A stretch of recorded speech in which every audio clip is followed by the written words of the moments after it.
இயேசுவின் நாமத்தினால இன்றைக்கும் கர்த்தருடைய வசனத்தை தியானிக்கும்படி டெய்லி மன்னாக்குள்ளாக உங்களை நான் அன்போடு வரவேற்கிறேன். இன்றைக்கு கர்த்தருடைய வசனத்தை 1 தெசலோனிக்கேயர் 5வது அதிகாரம் 18வது வசனத்திலிருந்து தியானிக்க போகிறோம். எல்லாவற்றிலேயும் ஸ்தோத்திரம் செய்யுங்கள், அப்படி செய்வதே கிறிஸ்து இயேசுவுக்குள் உங்களை குறித்த தேவனுடைய சித்தமாய் இருக்கிறதா.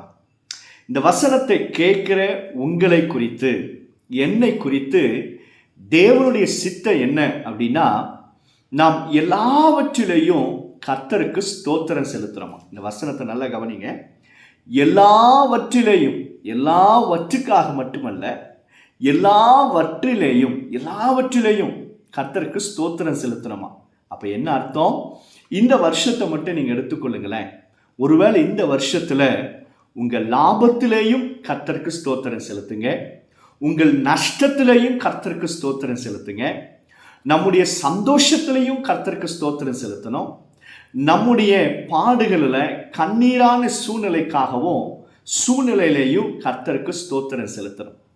நீங்க ஸ்தோத்திரம் செலுத்துவதே தேவனுடைய சித்தமா.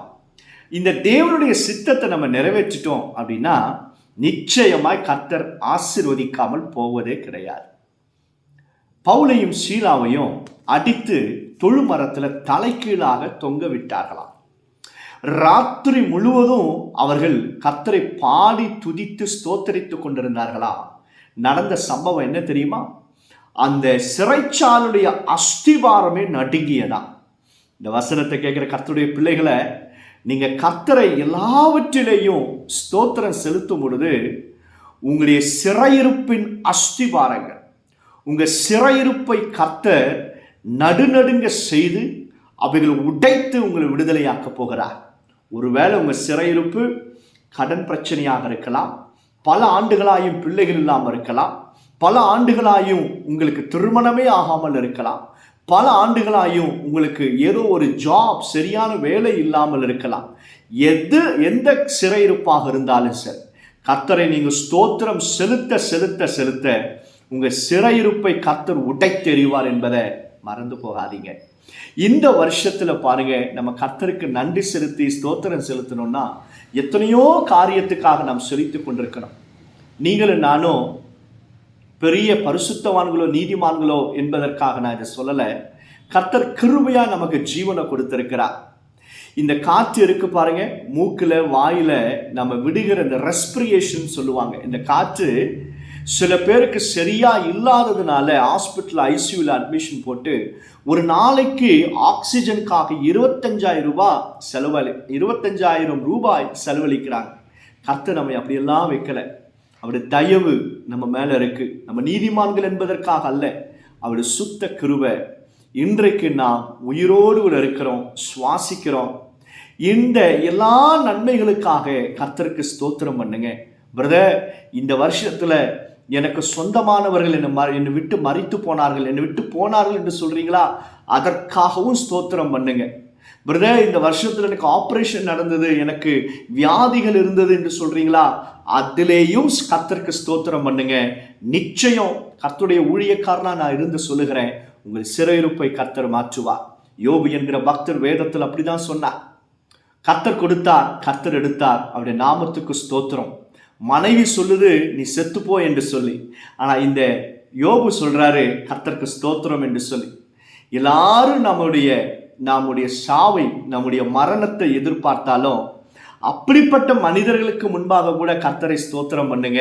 உங்களை ஆண்டவர் 2 மடங்காக உங்களை ஆசீர்வதிப்பார். உங்க சொந்த புருஷன், உங்க மனைவி, யாரோ ஒருவர் உங்களுடைய மரணம், இவன் எப்ப செத்து போவா என்று சொல்லி எதிர்பார்த்து கொண்டிருக்கலாம். அந்த விஷயம் உங்களுக்கு தெரிந்திருக்கும். ஆனாலும் ஸ்தோத்திரம் பண்ணுங்க. கர்த்தர் உங்களை அவர்களுக்கு ஆசீர்வாதமாக மாற்றுவார். உங்களையோ கர்த்தர் 2 மடங்கு ஆசீர்வாதத்தினால இந்த ஆண்டு முடிவதற்குள்ளாக கர்த்தர் உங்களுக்கு அப்படியே செய்வார். பாருங்க, நீங்க உட்கார்ந்து எழுதி பாருங்க. ஒரு பேப்பர் எடுத்து, ஒரு நோட் புக் எடுத்து, கர்த்தர் செய்த நன்மைகள், என்னென்ன நஷ்டம் வந்திருக்கு, நன்மைகளுக்காகவும் அல்லது நஷ்டங்கள், லாபங்கள், சந்தோஷமான சூழ்நிலைகள், இவை எல்லாவற்றையும் எழுதி ஒவ்வொன்றுக்காகவும் கர்த்தருக்கு ஸ்தோத்திரம் பண்ணுங்க. அப்பா, இதுக்காக ஸ்தோத்திரம், நல்ல பிள்ளைகளை கொடுத்தீரே ஸ்தோத்திரம், நல்ல மனைவி புருஷனை கொடுத்தீரே ஸ்தோத்திரம், வீட்டை கொடுத்தீரே ஸ்தோத்திரம். நல்ல ஸ்தோத்திர பலிகளை நீங்க இட இட இட உங்க மேல தேவனுடைய கிருபை பெருகும். நிச்சயமாக கர்த்தர் வைத்திருக்கிற காரியத்தை புது வருஷத்துல நீங்க நிச்சயமாய் சுதந்திரித்துக் கொள்வீங்க. முறுமுறுப்போடு கூட அல்ல, கம்ப்ளைனிங் ஸ்பிரிட்டோடு கூட அல்ல, மற்றவர்களை குற்றப்படுத்தி கொண்டிருக்கிறது அல்ல. கர்த்தருக்கு ஸ்தோத்திரம் பண்ணுங்க. எந்த அளவுக்கு நீங்க ஸ்தோத்திரம் பண்ணுவீங்களோ அந்த அளவுக்கு நீங்க சாத்தானை ஜெயித்து கொண்டிருக்கிறீங்க. நீங்க எந்த அளவுக்கு கர்த்தருக்கு ஸ்தோத்திரம் பண்றீங்களோ பிதாவாகிய தேவன் ஆண்டவராகிய இயேசு கிறிஸ்து பரிசுத்த ஆவியானவரை நீங்க கனம் பண்றீங்க. கர்த்தரை கனம் பண்ணும் பொழுது அவர் உங்களை மறப்பாரா? இல்ல, நிச்சயமா உங்களை ஆசீர்வதிப்பார். ஸ்தோத்திரம் பண்ண ஆரம்பிங்க. கர்த்தர் உங்களுக்காக வைத்திருக்கிற காரியங்களை சுதந்திரித்துக் கொள்வீங்க. சோமன்லாமா. பரலோக பிதாவே, இந்த வசனத்தை கேட்கிற பேசுகிற எங்கள் ஒவ்வொருவரையும் ஒப்பு கொடுக்கிறோம். எல்லாவற்றிலையும் உமக்கு நாங்கள் ஸ்தோத்திரங்களை செலுத்த எங்களை நாங்கள் ஒப்பு கொடுக்கிறோம்.